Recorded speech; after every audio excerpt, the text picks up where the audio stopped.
Kishan sir, હું ઇન્સ્ટાગ્રામની reel scroll કરું છું ત્યારે મને જ્વેલરી ડિઝાઇન વિશે જાણવા મળ્યું. જ્વેલરી ડિઝાઇન છે શું અને શીખાય ક્યાંથી? જો એમાં છે જ્વેલરી ડિઝાઇન છે ને એક અત્યારે ઉભરતી ફિલ્ડ છે.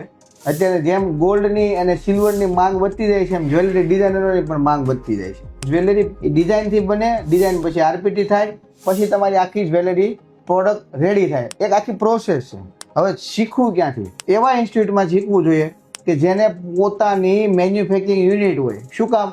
કે તમને લાઈવ ડિઝાઇન ઉપર તમને શીખવા મળે. સોફ્ટવેર શીખ્યા પછી કાંઈ કામ થઈ જાય એવું જરૂરી નથી. જ્વેલરી ડિઝાઇન છે ને પરફેક્શનથી અને ક્લેરિટીથી શીખાય છે. તો એવું શીખવા માટે પ્રોફેશનલ જ્વેલરી ઇન્સ્ટિટ્યૂટ હોય ને ત્યાં શીખવું પડે તમારે. હાઈ ફેસિલિટી એકદમ પ્રોફેશનલ ઇન્સ્ટિટ્યૂટ આપણે વરાછામાં છે. એમનું નામ છે BGGI, બાપાસ જેમસન જ્વેલરી ઇન્સ્ટિટ્યૂટ. જો તમારે જ્વેલરી ડિઝાઇનિંગ શીખવું હોય તો એકવાર બાપાસ જેમસન જ્વેલરી ઇન્સ્ટિટ્યૂટની મુલાકાત લો. તમને પ્રોપર ગાઈડન્સ આપી દે છે અને પૂરેપૂરી સપોર્ટ કરશે અમારી ટીમ. Okay, thank you.